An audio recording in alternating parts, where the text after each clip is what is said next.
We're coming off of a year of the biggest protests Brazil's ever seen, some of the most aggressive.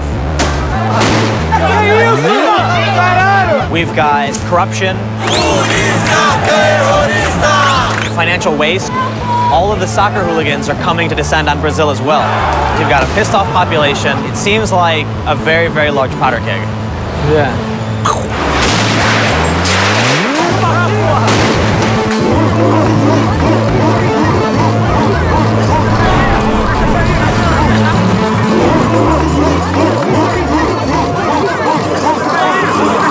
In 2007, FIFA chose Brazil to host the World Cup. Brazil. It seemed like a brilliant idea, hosting the World Cup in the most football-fanatic country on the planet. Little did they expect that it would become the focus of some of the largest protests Brazil has seen in decades. This mass civil uprising began in June of 2013, and it surprised even the most jaded Brazilians.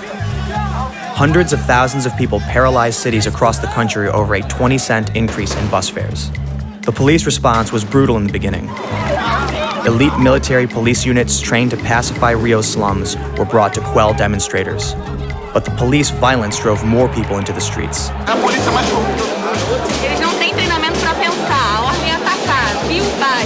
For the first time anyone can recall, the people began to lose their fear of the police. The protests have been remarkable for another reason. The public outrage bridged wide class differences in Brazil. Rio's college-educated kids are fighting side by side with hardened protesters from the favela, who've borne the brunt of Brazil's brutal police force. Thanks to the World Cup, they now have a common enemy, FIFA, the world governing body of football and the unbridled capitalism that it represents.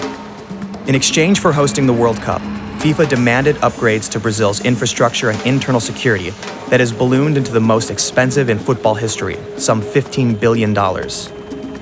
The government insists all of this spending is worth it. Nós temos exército, marinha, aeronáutica, a nossa polícia militar, a polícia civil, a polícia federal, mais de 20 mil homens agregados para dar toda a segurança e conforto para aqueles que virão à Copa do Mundo. But the past year has shown that the population is fed up. Copa porra nenhuma, fuck you FIFA! This outrage can only be contained through a massive mobilization of troops. 170,000 military and police are being deployed to secure the games. New laws have granted the military and police special powers to arrest demonstrators. In a country emerging from decades of military dictatorship, FIFA and the World Cup have given the police and armed forces a new reason to flex their muscles. Team Brazil may do its magic during the World Cup, but this is not about football anymore.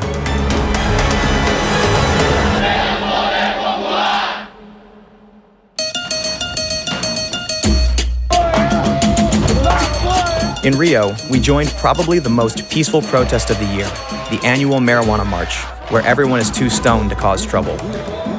We went there to meet up with Matias, who has been filming the chaos in the streets from day one last year. He's part of the movement and an activist in his own right, not afraid to get his camera up in the face of the police. Vocês estão acuadinhos, Vocês estão acuadinhos! Vocês estão com medo, meu irmão? Pô, tá acuadinho, tá tirando aí! Faltou ter direito! Põe aí, meu irmão! Tá tirando aí, tá doido, cara! Vocês são malucos, meu irmão! Toma no cu, seus filhos da puta! Olha, atirou na minha câmera! Mas a minha câmera é boa, seu merda!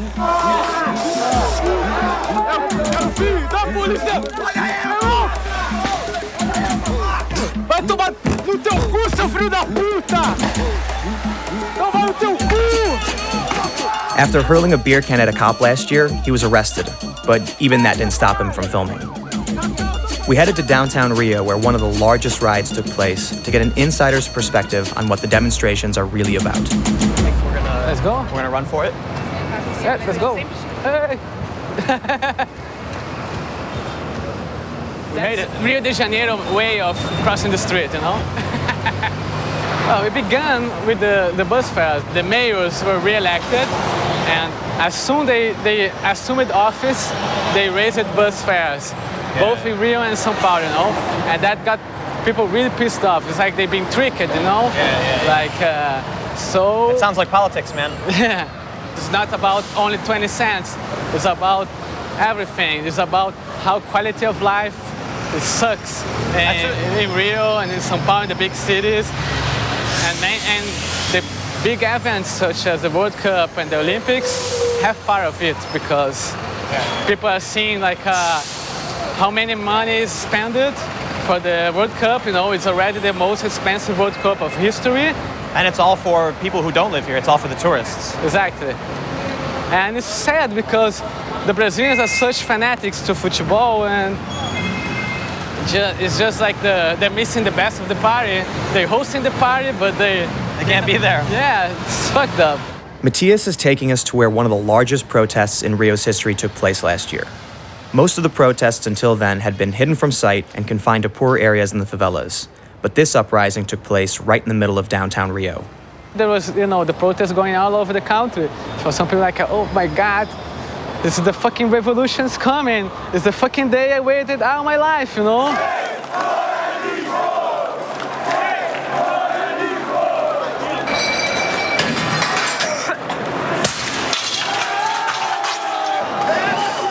People tortured the car down there. I got finally the chance to, first time I seen a car burning, and they don't explode like in the American movies. They don't explode? No, they just burn, and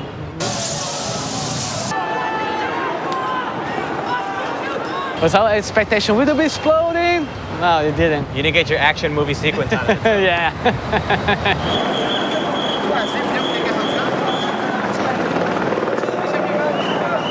If the Brazilian team plays really bad, like in the 2006 World Cup, they sucked.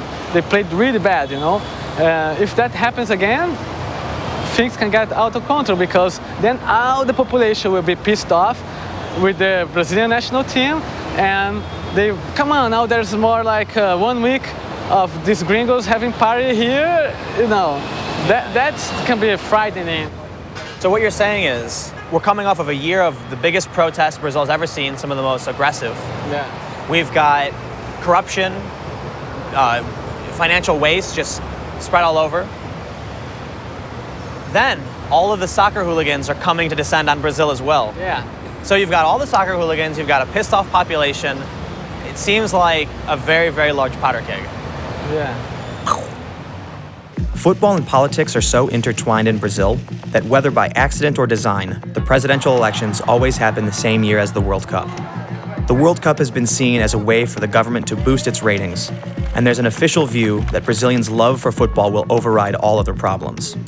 Eu não acredito em manifestações na época da Copa do Mundo. Acho que a Copa do Mundo vai estar protegida pela vontade das pessoas em apoiar um grande evento.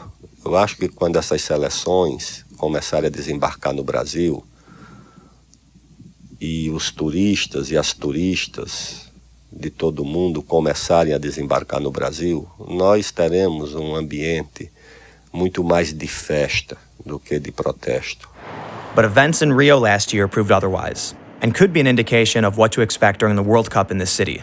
On June 30th, 2013, undefeated Spain played Brazil in the Confederation Cup final at Maracana Stadium in Rio.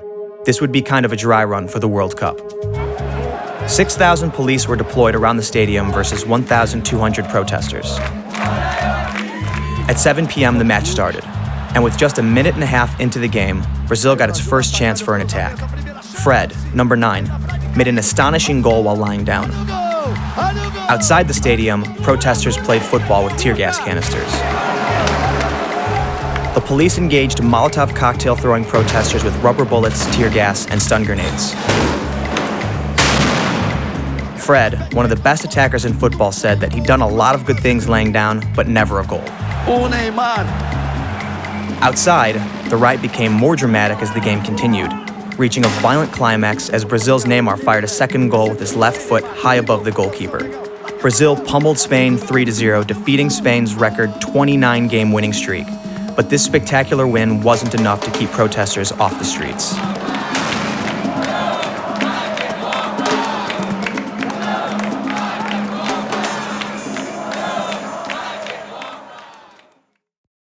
E aí, tudo bem?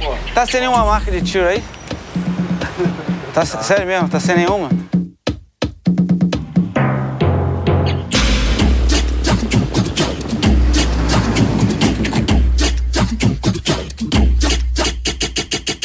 ditadura acabou, pros ricos, pros pobres continua.